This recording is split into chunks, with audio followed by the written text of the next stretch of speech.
Back in Chicago, we are live on this special Beyond the Beltway YouTube broadcast, and our phone number is open at 1-800-723-8289. That's 1-800-723-8289 if you want to have a conversation with us, if you want to send your comments literary in a literary way.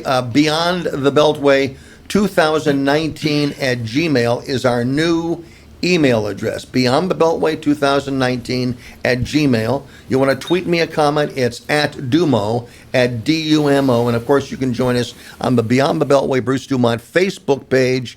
And again, we're basically everywhere where our regular communication goes. But we also have two guests in studio. We've got some also special guests that will be coming up. But most importantly, we want to hear from you. You've watched maybe all of the last 2 hours. Maybe you watched last night as well.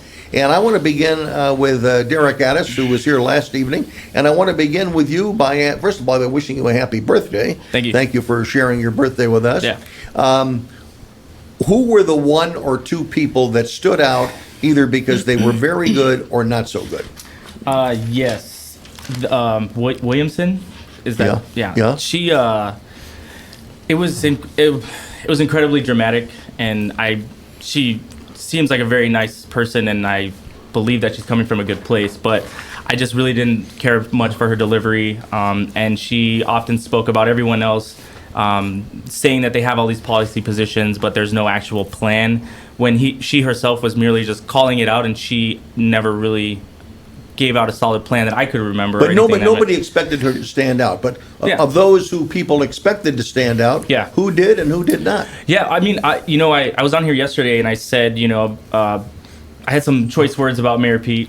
And, today he definitely came out very well spoken, very well put together talking points and ideas. And, I don't dislike that individual. I just I still stand by my assertion that this probably isn't the right time for him, but he did. I think he did well, but not incredible. I would say I don't think he stood out tonight. Wally Podrazik, you're a longtime activist in the Democratic Party. The man behind the scenes. I've worked through the Democratic Party. Many working on conventions, working on conventions. And you've been doing that for a long time. Of this group, who stood out? Well, I will say that Harris definitely had a number of moments she to stole stand the show. out. She grew in stature as the 2 hours unfolded. It wasn't just she had one good moment. She had multiple good moments, good engagement, and she basically said, here's my approach to dealing with these issues. I'm going to tell you stories of real people that I've encountered.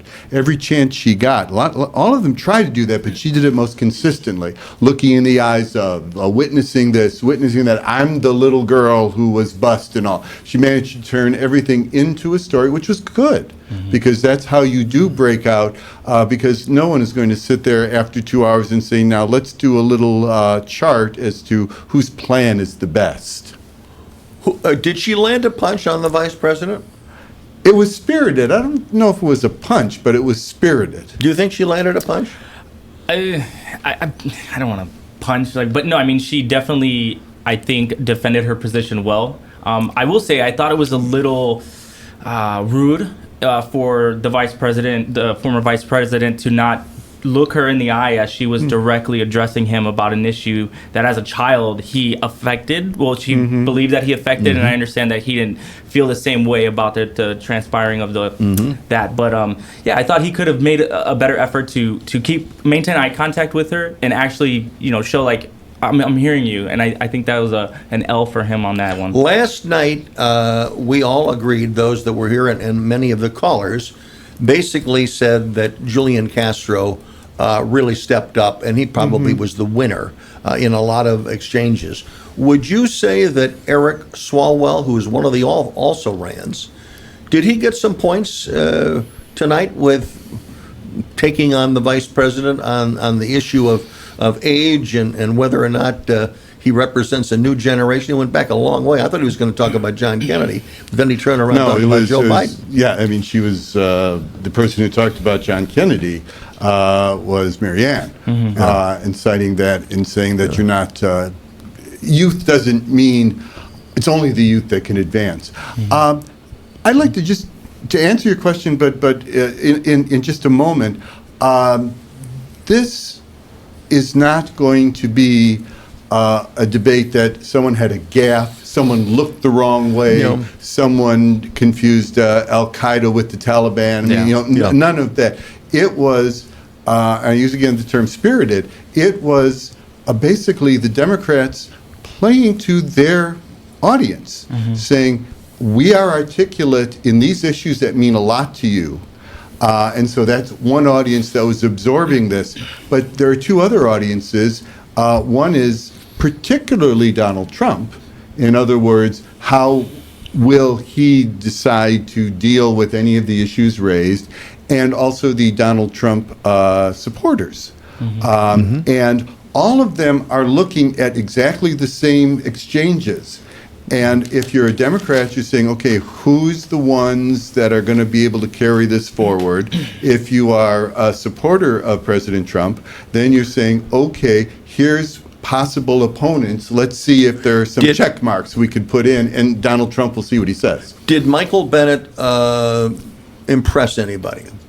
I mean, did Michael Bennett impress anybody? Did Kirsten Gillibrand impress anybody, or were they just there? No, I mean, I appreciated Gillibrand bringing up, the Trump tax cuts were to pay back the donors. I appreciate her bringing that. But I feel like, I was really turned off by her initial desire to be heard, in the sense that she wanted to use her body in front of others to kind of get her position. And I just felt like that was, and that was when Kamala Harris was like, hey, everyone, relax.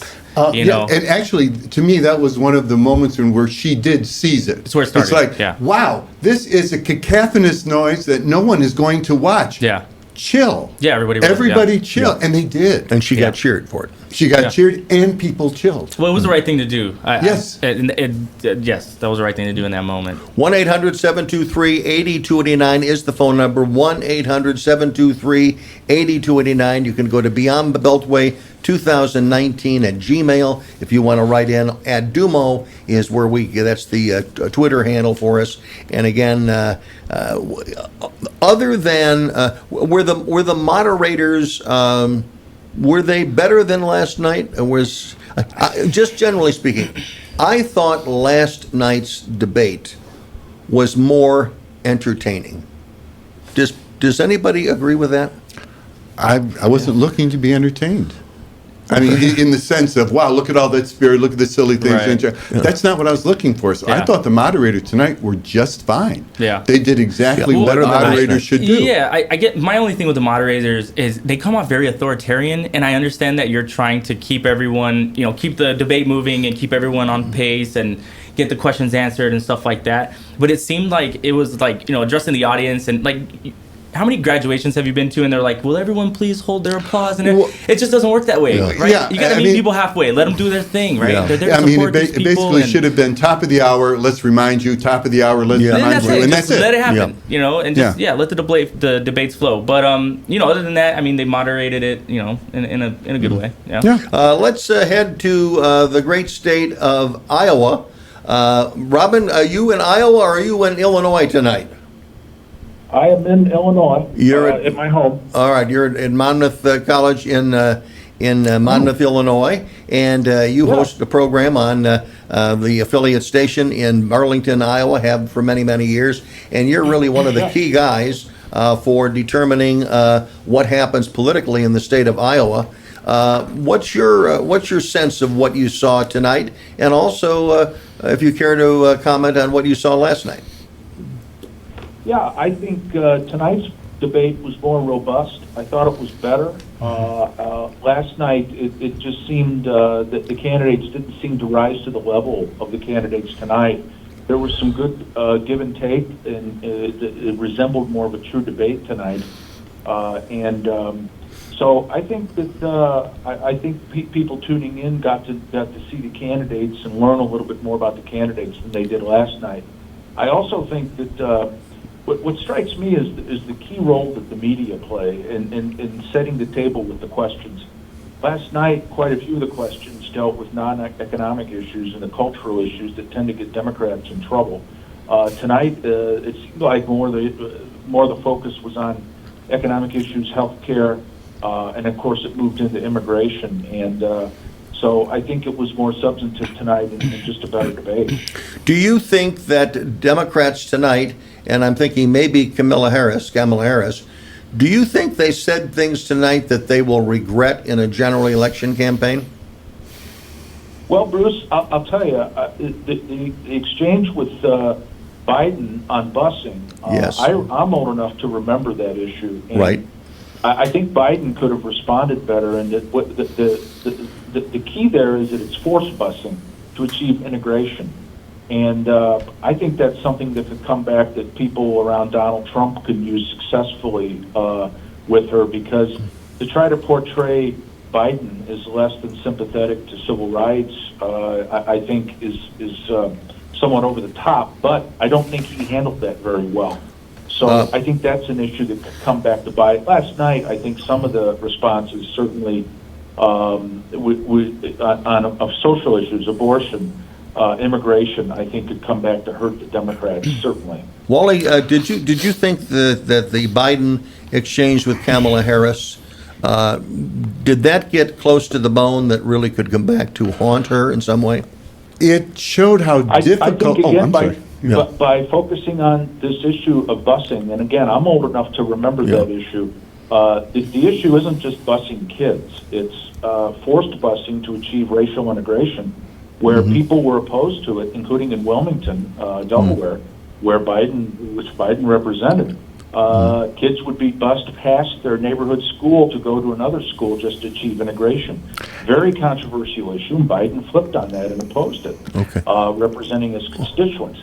So I think that's an issue that I think the Republican strategists are probably rubbing their hands together on, quite frankly. Wally Podrazik in studio has a comment. Well, one of that whole exchange about busing illustrated the limitations of the debate format of 10 people up there. Yes. Because that is an issue. I mean, you've touched on, that was a very complicated time. It wasn't just a quick yes or no, are you in favor of this? It was, as Biden tried to make clear, this was local jurisdiction versus national jurisdiction, this is different goals for, it was complicated, and it's hard to do nuanced and complicated, basically with everyone staring at you, with the clock ticking. So is that something that can come back to haunt him? It's going to be something he'll have to deal with. Derek?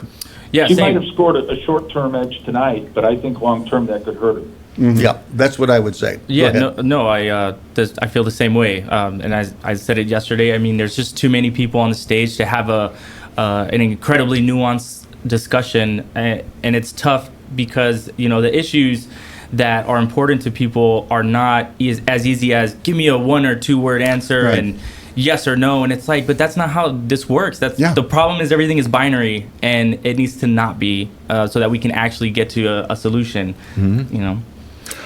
I agree. Wally? I was going to say that an example of something that sounds good but is very nuanced would be gun buybacks and such. That's a very complicated issue in the Yeah. sense of, does it make a difference Right. if the guns are bought back? How does that actually change the environment? Right. On the other hand, when Bernie Sanders did say people have risen up and changed, I just wrote down Mothers Against Drunk Driving. Yeah. I mean, it is possible Right. to, from the ground up, Yeah. change policy, but that didn't happen overnight. No. Right. That happened over Like decades. 25 Well, and 25, 30 years. And that goes to my point as to why I'm a Bernie Sanders supporter. We were talking about this offline earlier. It's that when I look at the panel of people on that stage, I'm not saying that a lot of them don't have very fruitful political careers in terms of doing good things for the public, but one candidate sticks out to me time and time again, and always has since I was a child. I remember watching him on C-SPAN. Yeah, I was a kid. Wow. I watched C-SPAN. I'm still a weird But- person. Anyway, but- but what I'm saying is the consistency is what matters, right? And when you say it takes a long time for those revolutionary style changes to happen, I mean, this is what I believe he's trying to bring over time. The thing about, I think Bernie Sanders was one of the dominating figures of the debate, certainly the first half of the debate. But I'm wondering how many people out there who they may agree with him they basically have come to the conclusion, okay, here's Bernie doing his, 10% and 90%. He's going through all the stuff that we've heard before. We heard it in 2016. It's a rehash. He's not giving us anything new and fresh like Elizabeth Warren did last night. Well, I mean, he did though. I mean, he did just recently, a few days ago, release his plan to take care of the student debt. Right. But here's the thing. I mean, if you believe in something, I mean, you have to keep fighting for it until you're gone from this earth, and that's what he does. And so, yeah, it may not be new and fresh, but that's what I appreciate, because it's not pandering. He's not just trying to get political wins. He's like, this is what my life's work is. This is what I believe. But then this is now going back to who are the audiences watching this. Right. And let's put aside the small group of people, comparatively, who are neither on the pro-Trump or get rid of Trump side. I mean, there are some people who are trying to make those decisions. Which way do I want to go? But for Democrats, this was in a way saying, for instance, I like everything Bernie has said. Maybe we want to look at a different way of taking on the incumbent president. So are any of these people, both today and yesterday, are any of these capable of taking up that torch and expanding the base beyond the core Bernie? Electability, right? Is this what Back we to touched on? electability. Right, Back to electability. and that's the thing is one of the most electable things that someone else said.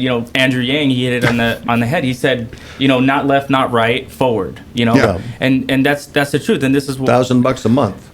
Yeah, well, but what he was saying is I'm trying to create policies that meet people in the middle, because yes, we all have differing opinions, and unfortunately it's a left or a right thing, but the only thing that's ever worked in this country is when the policies have been in the middle that have affected everyone, equally across the spectrum. Robin, you deal with the students on a regular basis. Is the enthusiasm for Bernie Sanders as strong as it was in 2016, or is there a slight decline? I think it's a slight decline. I think he has kind of sounding a bit same old, a little stale, especially because there's alternatives. Yeah. And Elizabeth Warren and other candidates on the stage tonight. So, and I think that the age issue was subtle tonight. It was kind of interesting. Swalwell tried to raise it directly with Biden. But when Biden kept talking about, I introduced legislation on this 25 years ago, I think it kind of subtly played into that. And with he and Sanders standing right next to each other, it kind of provided somewhat of an age contrast to me anyway. So, yeah, I mean, to me, the key audience tonight, and I think this election is going to be simplified to a large degree to go back to those three key states in the Midwest that flipped last time, Pennsylvania, Wisconsin, and Michigan. And are the voters there, that the Obama-Trump voters, and I live in an Obama-Trump county, my show is in an Obama-Trump county in Iowa. Are these voters, when they're hearing this, is there enough there to get them to switch back to the Democrats, or are they scared off by some of these cultural issues? Yeah, I don't think I heard that tonight, but it's a long time before people have to actually vote. Right. I mean, again, one of the things I believe it was either Harris or Bernie was talking. I think it was Bernie who was talking about the Supreme Court justices, and we should rotate justices. And to get some new blood. That's jump. That's not going to happen on day one. Yeah. So that might be a nice theory, but I don't know how you're going to execute that. I also think that Swalwell did a good job tonight. I thought a breakout guy yesterday was Julian Castro.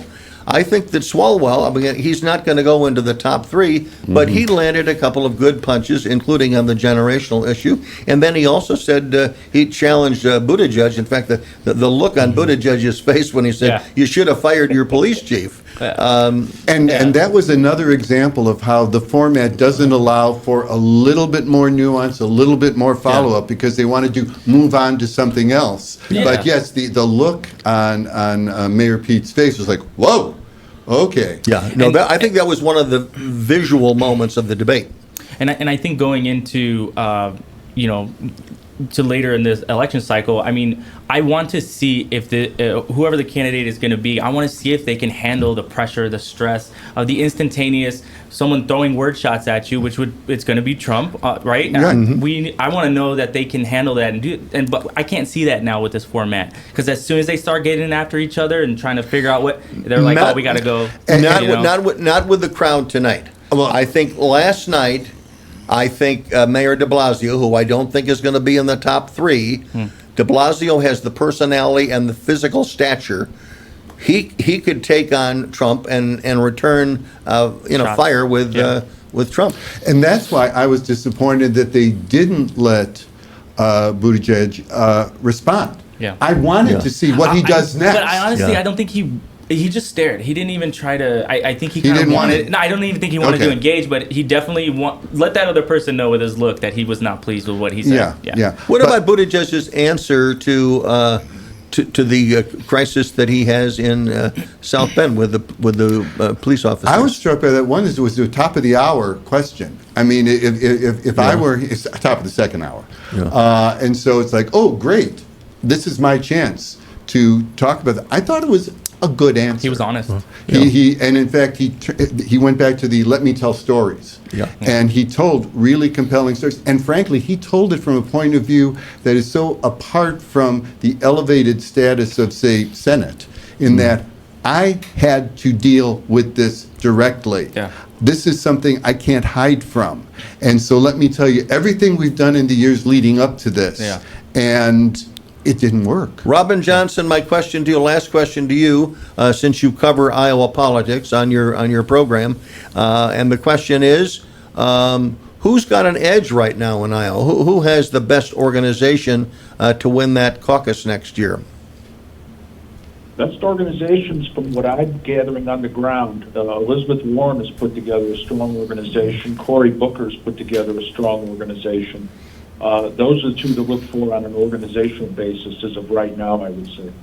Okay, listen. Robin, thank you very much from Monmouth College. We thank you very much for being with us. And again, how long have you been doing that show in Burlington, Iowa, talking politics? Over 5 years now. 5 years. Well, we've been delightful to have you on the show again, and look forward to seeing you in the Hawkeye State in the next several months, okay? Thank you, Bruce. Thanks very much. Go ahead, Derek. I just want to give a quick shout out to Brandon, who's watching from Midland, Texas on Facebook Live. We are monitoring your comments live, so if you're watching on YouTube or Facebook, you can comment in the box, and in real time we will interact with each other. So very good. Let's now go to Jacob Meister. Jacob, are you with us tonight? Jacob, are you there? I am here. Great. You're online, too. Jacob Meister is a Democratic activist in the Chicagoland area, is also seeking the clerkship of the Cook County Court, which is a major, administrative position. And you've watched a lot of debates. You were at a debate watching party this evening. Where did the big cheers go up when during the debate? I think we lost him. Jacob, are you still there? Gonna have to double back. Yeah, I think his call got dropped. Jacob, are you there? All right, we'll go back. We'll go back to him. Call him back, Hector, if you will.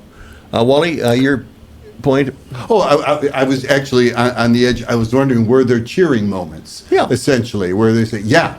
And we asked, how did Mayor Pete do in answering the tough question? I think he did okay on that. But we were also talking about the whole idea of youth and do you go with a veteran, or do you go with someone who says, I have the experience of this generation and the generation for the future?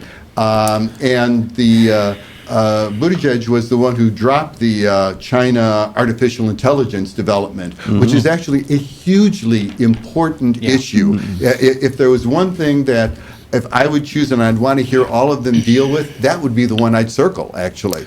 And I think you accurately noted that he stole it from Yang, but yeah, I mean, well, you know, no, well, he got it in before Yang did. Before Yang, yeah, you know, and I definitely want them to share ideas, right? Because obviously we're trying to get to a commonality as far as goals and agendas.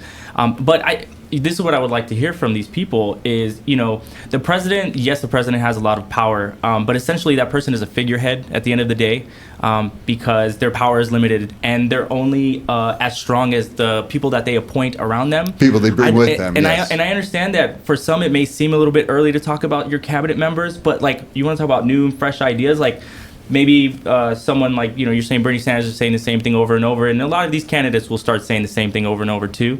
How about you throw in like who's going to help you achieve these goals? Like, let's talk about these people you're going to surround yourself with and how you're going to win, right? Going back to 2016, I mean, one of the most effective moments that Donald Trump brought to the third debate in Las Vegas was, here's who I, by name, Yes. Here's my list. Yeah. Here are my nominees for the Supreme Court. Yeah. Here are the people this is the list I would draw from. Yeah. And he departed from I will look for the most qualified and blah, blah. No, Yeah. he just said, this I is think it. people are going to expect that now. I think.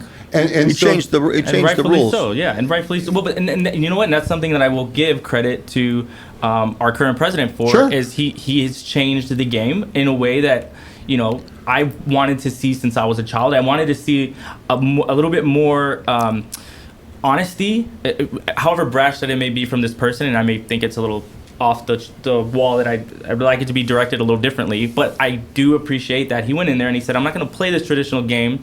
And people are starting to see that Washington is a little broken. It is broken. Yeah. And some of the candidates, Gillibrand, that was her big talking point tonight. Yeah. Was all about corruption and DC being broken, and How did she do? I don't think she really landed a punch. She was next to Bernie Sanders. Yeah. She was the most vociferous in her Yes. denunciation of Donald Trump. She had some points that she was absolutely determined to make, and she made them.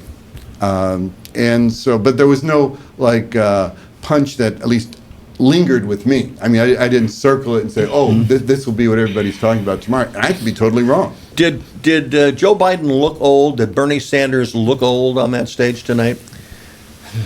We had a really high quality screen that we are looking at. it's about here. 60 inches. What is that? 55? Yeah. It's a big TV. And so I was actually thinking of that very point as the camera panned them. And Bernie Sanders has promised a 60-inch TV for everybody. Okay. So he looks. No, that's Yang. Yang's going to give you $1,000 a month, freedom dividend. You get to buy 7 TVs.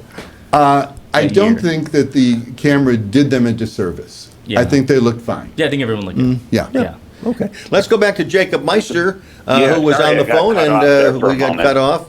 It was not deliberate. Go ahead. Who stuck out as a winner tonight? I thought Kamala Harris did a very good job.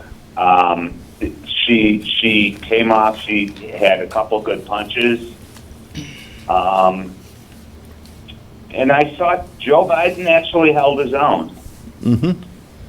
Yeah, I would say that. I would agree with that. Yeah, for Joe I Biden, think you could. Sanders. I think Bernie Sanders disappointed me a bit. Came off as maybe a little angry on some issues.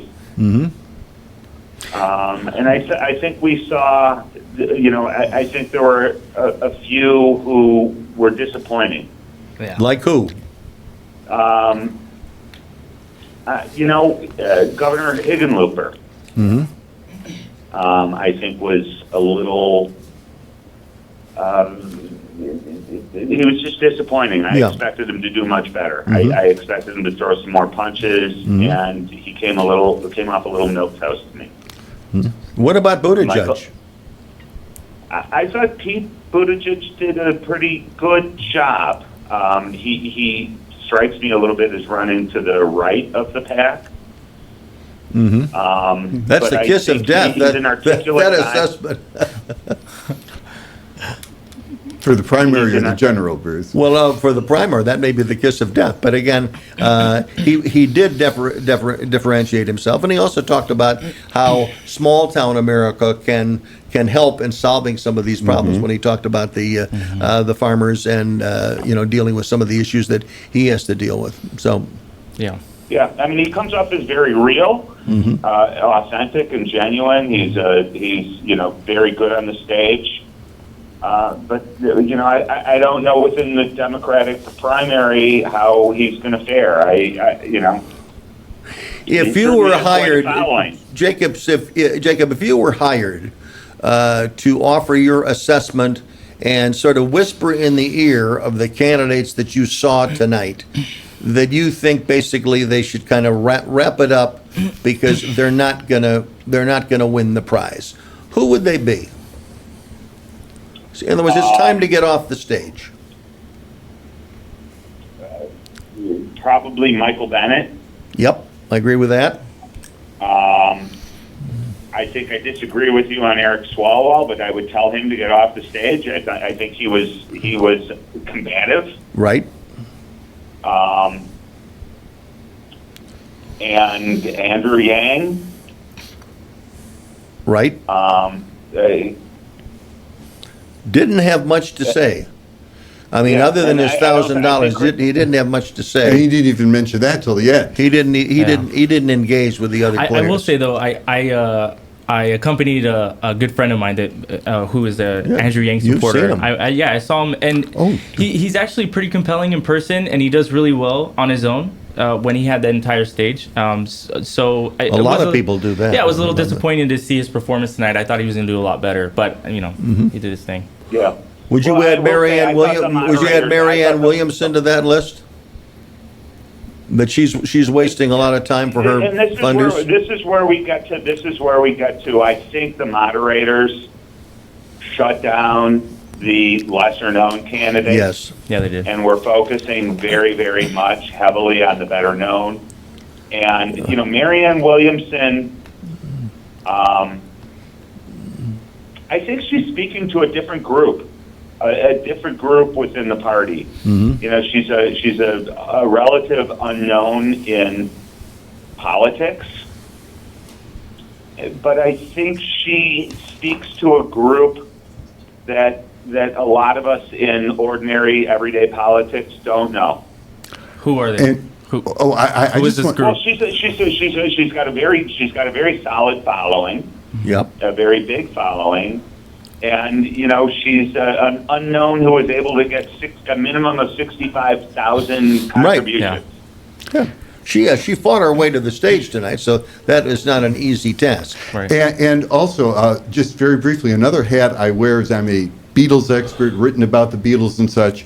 And when she was talking about love as a weapon, I'm telling you, that was the John Lennon, Yoko Ono, 50 years ago, war is over, if you want it, Yeah. we should have a Department of Peace, etc. It's easy to make smart aleck cracks about that, but their contention back then, and I would imagine her contention now, is somebody's got to say it. It's not going to change unless we say, let's change what is important in the discussion. So I'm going to offer that. Based Right, on and what I think you every time she spoke, the issues she raised flared discussion on the stage. yeah, no, And she's that's why I she's a don't thinker. put Marianne Williamson in the irrelevant group, because I think she adds to the dialogue from a group in the Democratic Party who may not be the most engaged, but they know who she is and they believe in the words she speaks.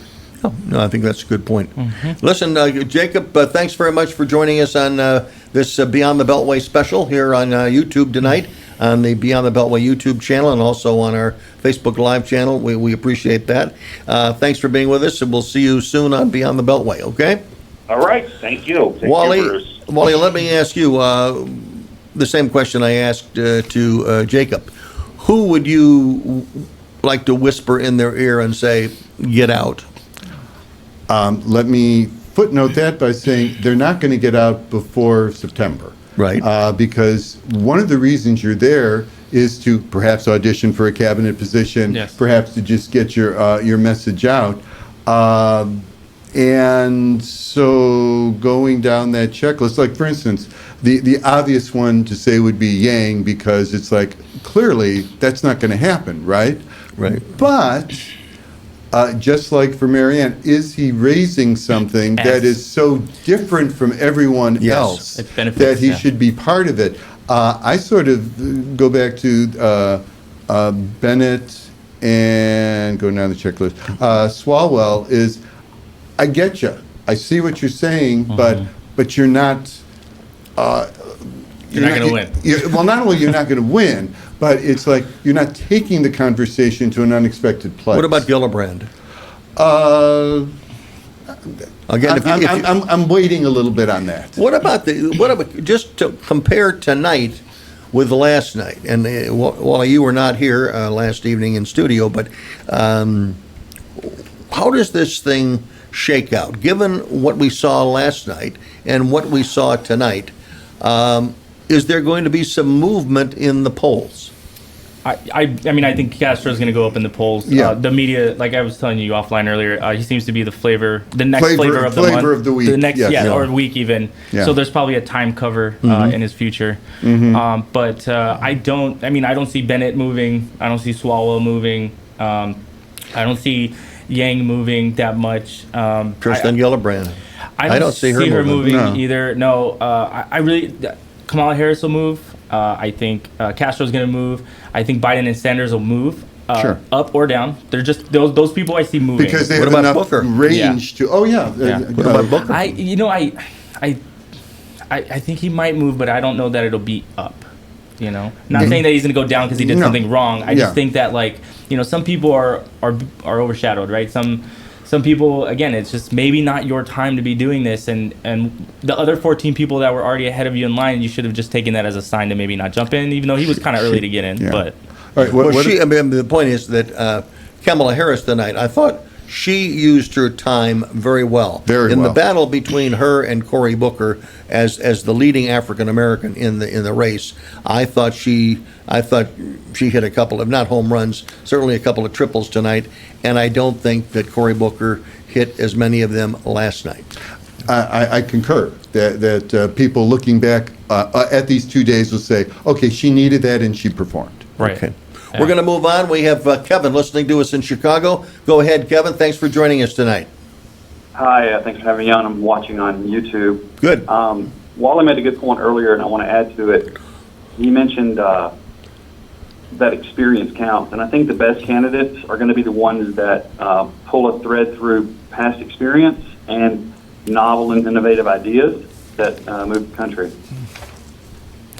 And I can speak to what two of you of those are, but Well, I was struck by the way Buttigieg said, everything I've done contributes to what I bring to this office. Yeah. I mean, he was sort of giving an instant description of his own resume, saying, look, I've been I've had to manage a city. I've had to act under crisis. I've been in a war situation. I'm it.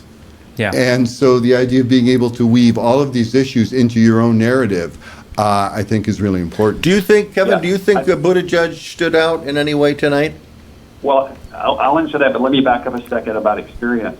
I thought Biden really showed his age tonight. Most of the legislative successes he talked about, or executive successes, were Like in the anywhere from 80s. 25 to 8 years ago. Yeah. I didn't hear as much from him as I did other people about how do we fix the current problems. I give you credit for the Obama administration and what you did when you were there, but talk to me about what's next. Buttigieg, I thought, did an okay job with his narrative, but I think he does much better in a town hall setting when he can Yeah. expand on some of this stuff. Yep.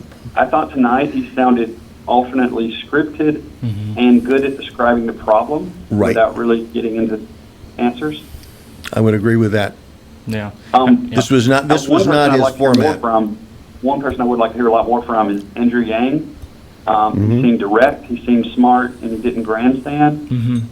Those all appeal to me, and I don't think he's a guy that I wish they would give more time to. He didn't grandstand when he said he wants to give everybody $1,000 a month. No, I mean, he's sincere about it. I mean, he's Yeah. not, he obviously he's trying to earn political points because he wants to be the candidate, Yeah. right? But no, he's just straight to the point. I mean, he's a tech, entrepreneur, guy. and he's like, yo, I'm here to handle a business. techie. I'm here to fix the country, and I appreciate that from him. And so when you spoke earlier about, should even these people who we know have no chance of winning be a part of the debate? And then sometimes, yes, in they some should, most circumstances, definitely. yeah, he definitely adds value to the discussion, whereas others kind of don't. And there will be the challenge now, is because the criteria for the next debates is going to be raised up a Doubled. little bit insofar as fundraising and also how you're doing in the polls. Well, isn't that for the, not the Detroit one, but isn't that for September? Is Yeah, the doubling that's in September, September? right, So there's yes. one more with the Yeah, current one more with rules. everybody, yeah. And of course, that's when you're going to see can you deliver the numbers, both poll-wise Right. and support-wise? And those are the urban issues. There'll be a lot of urban issues discussed at that particular point. Is there anyone that you think landed a significant hit on President Trump tonight? I mean, the strongest guy was Bernie Sanders. He's corrupt, Call him racist. Was there Liar, anybody else? yeah. Yeah, was there anybody that came close to that? I mean, I And don't- does that play well? I mean, I don't know specifically about Trump, but I did appreciate Pete, calling about the Democratic Party and their desire for that separation of church and state, right? And I haven't heard that from a lot of people in probably No. the past 20 years of my life. I remember Right. being a child and in school, and that was one of the first things we learned about how our government is supposed to operate. It was a big issue then. But Right. then, every day when I turn on TV, I see that people are voting on issues based upon their religious beliefs, which I'm not saying is wrong, but if we have a separation of church and state, you're kind of it's blending, right? And so, when he called out the Republican Party For being hypocrites. for the hypocrisy that Right. that they espouse, right? You talk family values and Christian values and morality, and you make policies that are just in stark contrast of that. But the catch on there is say, what could Republicans do? What could Donald Trump do from this? Right. Is say, see, I told you, they don't respect religion. Yeah, and Yeah. and it's a catch-22, right? It's kind of like there's certain things in this country that we're not allowed to debate. We're not allowed to talk about because then you're just labeled with some big old letter of some sort, and people say you're this and you're that, and you maybe were just trying to have a Well, you're trying to have Yeah. a nuanced conversation. exactly. Yeah, and a presidential campaign isn't necessarily the place for that. Kevin, any final words from you? If not, we're going to move on. One thought was the question to Bernie Sanders. We're in the midst of the issue of what would be the first thing you would address when you became president within the first 100 days.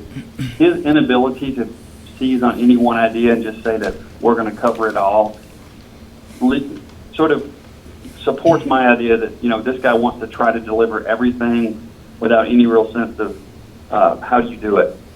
It's sort of an kind of an undisciplined approach that people I think have thrown his way. So Okay. that was a red flag with me with Bernie Sanders. Okay, thanks very much. We now go to Richard Streetman. Richard Streetman is a Chicago activist. He's very active in the gay and lesbian community, the LGBTQ community. Richard, were you pleased with Mayor Pete tonight, or did he disappoint you?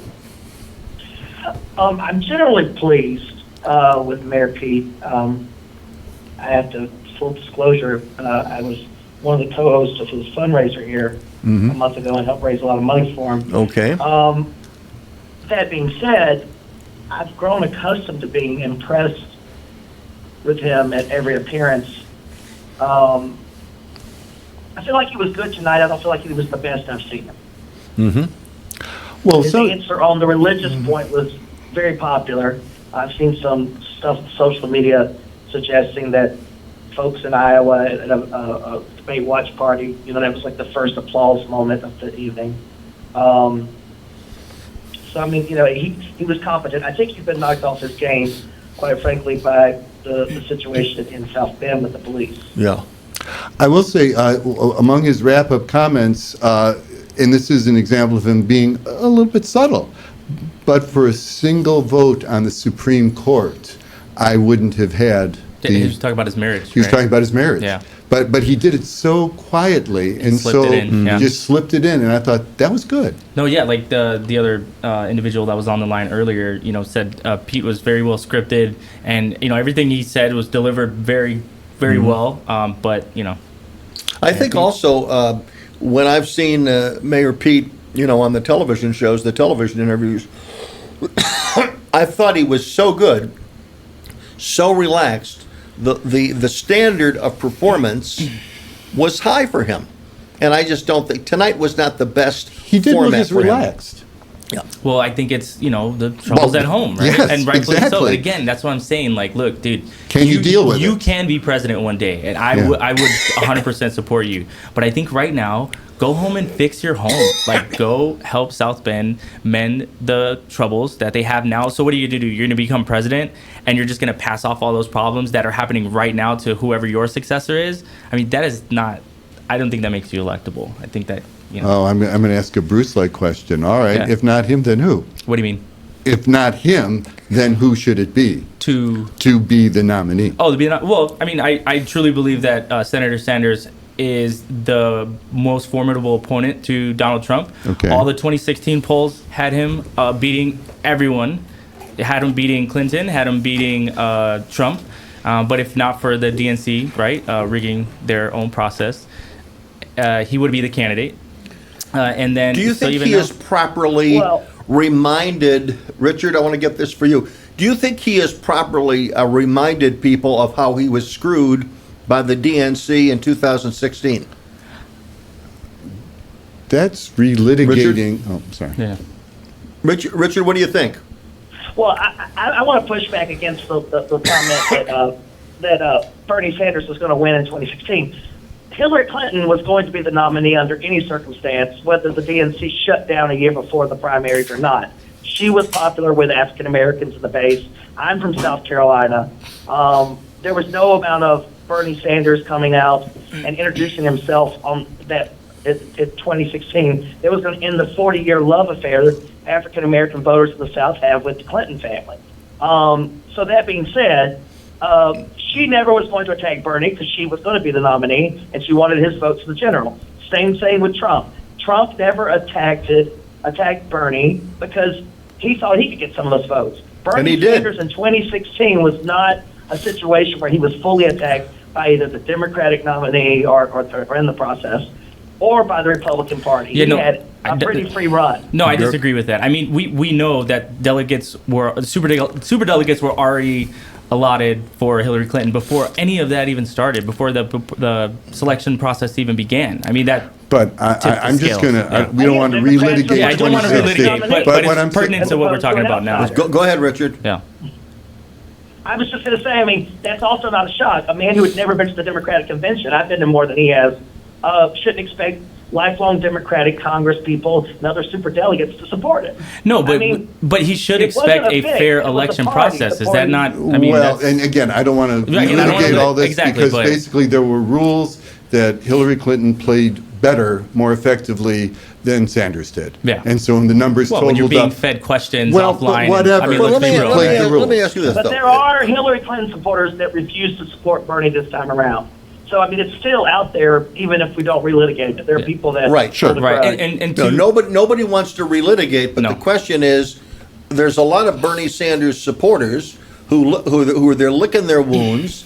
They don't like what happened, and they're not going to forgive Hillary Clinton. yeah, I mean, I don't think it's to Bernie Sanders' benefit now to relitigate what Yeah. happened in 2016. So your original question was, is he reminding people enough? I know it wasn't addressed to me, but if I may, Yeah. I don't think he is reminding people, and I think that's a good thing. We all know what happened. Yeah, I agree. Yeah. And if it comes up, we should be blaming the Russians, not Hillary or Bernie. They played a role. Richard, And Facebook. what about the age issue involving Joe Biden? Did he look old to you in any way tonight? Well, I mean, he is old, but he looked pretty good for his age, I thought. Yeah. I think he acquitted That's all himself. you can do. Once again, to go to those South Carolina voters, a lot of our voters back home are not young either. We had a Senator, Strom Thurmond, for more than 50 years, and we had our junior senator for nearly 50 years, or Fred Stallings at the same time. Right. So age is not a problem when your largest voting bloc is older people. If young people turn out, it happens sometimes. In Illinois, we had a huge increase in millennial voters in the general election, November of 2018, but they didn't come out in the local elections in Chicago and Cook County this spring for the mayor and for some of the suburban municipal elections. So Yes. if they come out as presidential, that makes a difference. So, Otherwise, Derek? so as the polling shows now, we know that Bernie Sanders carries what would be considered the youth vote, if you will, and Joe Biden has the majority of the older- Non-youth vote. The non-youth vote. Yeah. So how do we get both of those demographics to come out and vote? Like, that's what I'm concerned with the most. Is, and it's true, when mass numbers of Americans vote, the Democrats win. And when there's voter suppression or apathy, then they lose. And so, who on that debate stage is going to be able to carry both of those sides of the democratic, demographic? I think it's going to be. I think it's going to be very tough because there's been so much analysis saying that the key, the road to re-election, is through Wisconsin and Michigan and Ohio and Pennsylvania. If you listen to some of the things that Kamala Harris said tonight, I don't think that would be a platform that would run well there. And I don't think so. It might run well in large cities with large African American populations, but I don't think that's going to be helpful to her. She's a bi-coastal leader of the country, and everybody is talking about, we've got to get back to the people that we lost. Mm-hmm. Now, again, I think there's a good debate. Wally, how do you come down on that? I mean, should the Democrats forget about trying to get the old, white blue-collar voter back and just say we're going to go bi-coastal and we're going to go, gender rights, and we're going to go every individual group that you can put together, and that's the way to do it. And frankly, the hell with the old white guys. I would certainly never counsel anybody to say to hell with the old white guys. Not a winning strategy. It's not a winning strategy, and also what it simply will force whomever it is that emerges from these consecutive debates to sharpen their message and to listen and adjust. Yes. Essentially, the message they tried to get across, a couple of them did, was saying, this is the worst president in the history of the country, etc. So that's our message. We have to now change that situation. So is there anybody on that stage that a Democratic voter would not support? I mean, when it comes down to it's either the incumbent president or whomever the party nominates, was there anybody on that stage who has a reasonable chance of being the nominee that they would, all right, fine. It's like, I hate that person. I hate that. No, I didn't see that. No, I didn't see that in either day. And I think that's the one thing that the Democrats and their party have right, is that they're all like, this is going to be a tough, grueling process to figure out who this individual is that's going to represent us. But I've heard everyone say that they'll support whoever that nominee is. Yeah, once that's done, yeah, we're going to go through. Richard Streetman, thank you very much for joining us on this special Beyond the Beltway YouTube and Facebook Live broadcast this evening. We appreciate it. We now move on to Peter Hanna, who is a frequent guest on Beyond the Beltway from Illinois Institute of Technology, the Kent College of Law. And Peter, what was your assessment? Did somebody stand out for you tonight?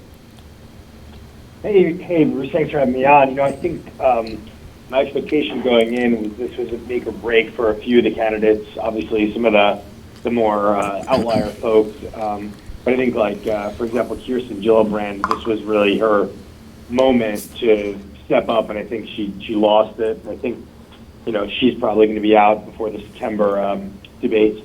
The two people who did stand out to me the most really were, I would say, Mayor Pete, surprisingly, to me, and Kamala Harris, just in her forcefulness and I guess her willingness to go right at, Vice President Biden's kind of weakest points. And I think it really shook, like some of your other guests have acknowledged, shook Biden in a way that I think the second half of the debate, he was a lot more cowed. I think Biden and Bernie both sort of underperformed, Biden more so. But yeah, I think America got to see why, Mayor Pete has gotten so much buzz, and he came off very super polished, and you could tell looking at the stage who really prepared and who didn't. And he and Kamala Harris were very well prepared. Well, I think Kamala Harris. I think, in my view, I think she stole the show. I think the post analysis that's going on all the networks is that, just as Julian Castro sort of stole the show last night, Kamala Harris did it tonight, because a lot of people have been hearing about Kamala Harris as a United States Senator from California, but they really don't know much about her. So tonight they saw her up close and personal. Mm-hmm. They saw her taking on the vice president, and also standing up for her beliefs, and really, I think, drawing out a very strong position within the African American community, and going for women as well. And I think that I agree with also is that I think Kamala Harris did a great job tonight. I think that Kirsten Gillibrand, she paled in comparison. Okay. And also part of this process is establishing authenticity and credibility, and the ability to identify, to be someone that you would identify with. And when she was telling her stories, and when the close-ups on her, I liked seeing. This sounds so weird, but it's like I enjoyed seeing her on screen. Mm-hmm. She had a good on-screen persona. And it's like, okay, I want to hear a little bit more from you. Yeah. No, yeah, I mean, often I find that it comes off a bit patronizing and just incredibly dramatic when politicians go into these stories. They're like, oh, I just got off the phone with 32 farmers and we talked about corn and all that. And sometimes I'm like, is this even real? Like, did you actually even talk to these people? But no, when she spoke, it was genuine. Mm-hmm. It came from a place of knowledge and understanding. Mm-hmm. And she impressed me quite a bit tonight. Yeah. But how does she play in Wisconsin? How does she play in Wisconsin?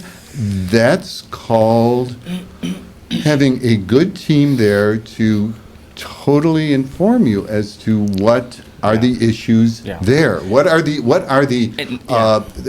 And she'll campaign there, unlike Hillary. Well, right. Yeah. Send somebody there, and basically be ready to mix it up. Be ready to have the conversations. Be ready to impress the people. One by one by one. Well, is it as simple as polling the people of Wisconsin and seeing what their number one issue is on both sides of the fence, and then going for that? And so I think that's or understanding it. And that's what I'm saying, and even if it's not your top policy position, I mean, go into that state and tell those people that you're going to fight for what they want. And there's nothing wrong with that. And then going somewhere else and telling those people you're also going to fight for what they want as well. And the amount of money that's going to be spent on looking after and identifying the Obama voter and the Trump voter, the people that voted for both Obama and Trump, those were the key people in 2016. I think they're going to be the key people. The largest voting demographic, and correct me if I'm wrong, are independents. They're people that are non-party affiliated, right? So, this is why, again, I feel like we get stuck in this binary, and Democrats only watch the Democratic debate and things like that, and it's like you got to be broader, you got to be bigger, and you have to appeal to everyone. But at this stage, remember I said there are multiple audiences watching this debate, taking away from the debate different strategies from it. But I think for Democrats, it's, am I okay with any of these people? And right now, I think they're okay. Peter, were you upset or concerned that there wasn't much discussion of foreign policy tonight? I think that these primaries are really for the voting base, and I think it's not atypical to see this sort of focus this early on. I think we'll get to more broad foreign policy questions as we narrow this field, but I think with 20 candidates across two kind of grueling days of debate, I felt like I was doing the debate both times. I think they're really trying to tease out as many differences domestic policy-wise among these candidates. I was personally disappointed just because, candidly, there's a ton of foreign policy to be discussed and a ton of foreign issues from what's happening in South America, Central America, immigration, Iran, in Europe, Russia, obviously, and I would have liked to see a little bit more on it because there's only so many times I could hear everyone cheer like Medicare for all. Like we get it, but. I think it's just sort of a consequence of the configuration and the fact that we have, way too many candidates right now, and the field needs to be diminished quickly. And one of the contexts that we did see some foreign policy is, and again, I think this was against Sanders, coming and saying, how do we deal with some of this flow of immigrants, is we have to go back to why they're leaving their In the their first home place. countries in the first Right. place. Yeah, and and Biden picked up on that too. Yeah, saying, and even Sanders talked about the bipartisan legislation that he got passed that was vetoed in the White House to get us out of the Saudi-led war in Yemen, right? And our aid in that atrocity. So. Well, there will be a lot more time for that. Again, it's not going to happen. It's not going to happen tonight. But I want to thank all of our guests. So I'm going to ask for a summary. Peter, Hannah, thank you very much for being with us. We'll see you soon on Beyond the Beltway in studio here. But thanks for sharing your thoughts with us this evening. I want to give a kind of a closing comment to you, Derek, based on what we saw. Give me your summary. Are you a happy Democrat? Well, I'm not a Democrat. So Oh, you're an independent. I'm a That's happy right. independent. Yeah. But you're for Bernie Sanders. I am, who's also an independent. Okay. This is where we Democratic live. Socialist. So are you a Democratic Socialist? I mean, if the world is forcing me to identify as something, I will tell them what I believe, and they get to call me whatever they want. It's like that Shakespeare thing, a rose by any other name Sure. still smell, and I'm, kind of rosy. So, Okay. no, I do believe in a lot of the things that he champions. I don't blindly follow this man into any tunnels, but if I had to side with a candidate, it would be him. I am a little disappointed in his performance tonight. I think he could have done a lot more to bring in kind of what you said, kind of like jazz it up a bit, Yeah. your same talking points. And, maybe let's pivot off of everybody knows Medicare for all. Yeah. Everybody knows all the other candidates are starting to steal your ideas. Perfect. That's what you wanted because that's what the change we're looking for. Right. Maybe he can start talking about foreign policy when nobody else is, and Yeah. that makes him stand out even more, and he's kind of doing it a little bit, but That's a good point. Wally, Yeah. final word to you. Remember, this is the first pair of debates. So this is the one that we say, all right, we've laid our markers down. Let's go forward from here. Okay, the marker is down. We are here. We're out of time for our first hour of this special, Beyond the Beltway special. We thank you very much for your participation. Sunday night, we will be back here at our regular 6 o'clock Central Time for 2 hours of further analysis of this. And I'm going to ask one last question. Wally, what's going to be the headline tomorrow? You deal with the media. What's the headline on this debate? Probably, I can't get it into headline form, but it'll be Biden-Harris. Oh, 100%. It's already. So I have this. It's already watch. on? Yeah, it's Yeah. pinging my watch. Yeah. It's- Oh, my they're- God. They were So doing you're it cheating. in the You're middle of the debate. No, I'm not cheating. I'm living in the 21st century. Well, that's Yeah. right. Well, Yeah. that's exactly right. Listen, thank you all. Derek, thank you very much. And Wally Pedrazik, thank you you. very much. Yeah. Our thanks to Hector and Andrew and our good friend Fritz Goldman for their assistance in the production of this program. We will see you on Sunday night, and thank you for joining us tonight.